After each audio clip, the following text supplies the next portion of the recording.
ಮತ್ತೆ ಚಾಚೂಡ ಸುದ್ದಿನೋಡ ವಿಶೇಷ ನಮ್ಮ ಕಡೆ ಸುದ್ದಿಗೆ ಸ್ವಾಗತ. ತ್ಯಾಜ್ಯ ವಸ್ತು ಹಾಕಿದ್ದ ಪ್ರದೇಶದಾಗ ಮಣ್ಣಿನ ಗುಡ್ಡ ಕುಸಿದು ಇಬ್ರು ಹೆಣ್ಮಕ್ಳು ಹುಬ್ಬಳ್ಳಿಯಾಗ ಸತ್ತು ಹೋಗ್ಯಾರ.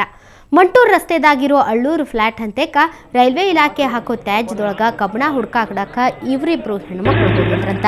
ವೇಸ್ಟ್ ಸಾಮಾನ ಮತ್ತು ಮಣ್ಣಿಂದ ಕೂಡಿದ್ದ ಗುಡ್ಡ ಮಳೆಯಾಗಿ ಸಡ್ಲಾಗಿತ್ತಂತ. ಅದರೊಳಗೆ ಸಿಕ್ಕೊಂಡ ಚೆನ್ನಮ್ಮ ಮತ್ತು ಪದ್ಮಾವತಿ ಅನ್ನೋ ಹೆಣ್ಮಕ್ಳು ಸತ್ತಾರ. ಈ ಸುದ್ದಿ ಗೊತ್ತಾದ ಕೂಡಲ JCB ತರಿಸಿ ಇಬ್ರು ಹೆಣ್ಮಕ್ಳು ರಕ್ಷಣೆ ಮಾಡಕ್ಕೆ ಪ್ರಯತ್ನ ಮಾಡ್ಯಾರ. ಆದ್ರೆ ಅಷ್ಟ್ರಾಗ ಅವರು ಸತ್ತು ಹೋಗಿದ್ರು. ಸತ್ತ ಅವ್ರ ಸಂಬಂಧಿಕರು ಎದಿ ಬಡ್ಕೊಂಡು ಅಳಾಕತ್ತಿದ್ರು. ಅದಕ್ಕೆ ಸಂಬಂಧಪಟ್ಟಂಗ ಬೆಂಡಿಗೇರಿ ಠಾಣೆದಾಗ ಕೇಸ್ ದಾಖಲಾಗಿತ್ತು.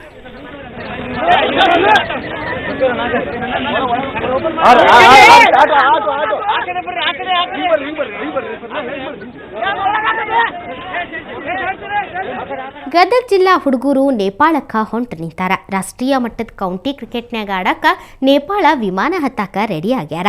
ರಾಜ್ಯದಿಂದ ಈಗ ರಾಷ್ಟ್ರ ಮಟ್ಟಕ್ಕ ಬಂದೀವಿ, ನೇಪಾಳದಾಗ ಚಲೋತ್ನ್ಯಾಗ ಆಡಿ ರಾಜ್ಯಕ್ಕ ಮತ್ತ ಕೀರ್ತಿ ತರ್ತೀವಿ ಅಂತಾರ.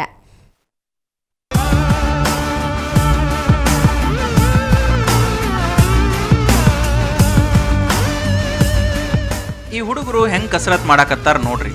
ಇವರು ಗದಗ ಜಿಲ್ಲೆ ಹುಡುಗರು. ಇವರು ಕೌಂಟಿ ಕ್ರಿಕೆಟ್ ಕ್ಲಬ್ನ ಹುಡುಗರು. ಇವ್ರನ್ನ ಯಾಕೆ ಈಗ ತೋರ್ಸಾಕತ್ತೀವಿ ಅಂದ್ರೆ ಇವರು ತಮ್ಮ ಸಾಧನೆಯಿಂದ ನೇಪಾಳಕ್ಕೆ ಹಾರಕ್ಕೆ ತಯಾರಾಗ್ಯಾರ. ಬಾಗಲಕೋಟೆಗೆ ನಡೆದ ರಾಜ್ಯ ಮಟ್ಟದ ಕೌಂಟಿ ಕ್ರಿಕೆಟ್ನಾಗ ಫಸ್ಟ್ ಬಂದು ಈಗ ರಾಷ್ಟ್ರ ಮಟ್ಟದ ಕ್ರಿಕೆಟ್ಗೆ ಆಯ್ಕೆ ಆಗ್ಯಾರ.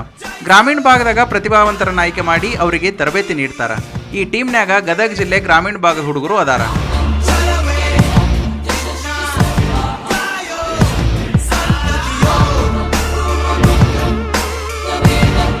ಹಳ್ಳಿಯಿಂದ ಪ್ರತಿಭೆಗಳನ್ನು ತೆಗೆದುಕೊಂಡು 14 ಜನ ಮಾಡಿ ಬಾಗಲಕೋಟೆಯಲ್ಲಿ 4 ಮ್ಯಾಚ್ ಆಡಿಸಿದ್ರು.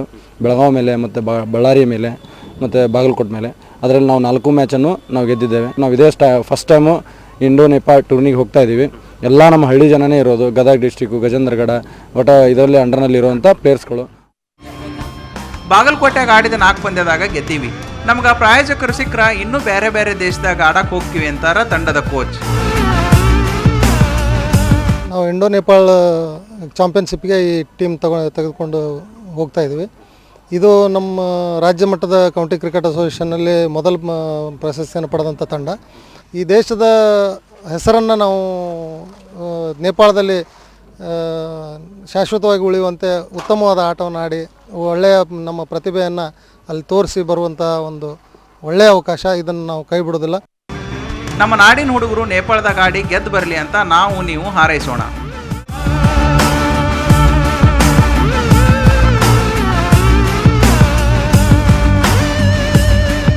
ಕಿರಣ್ ಕುಮಾರ್, ಸುವರ್ಣ ನ್ಯೂಸ್ 24/7 ಗದಗ್.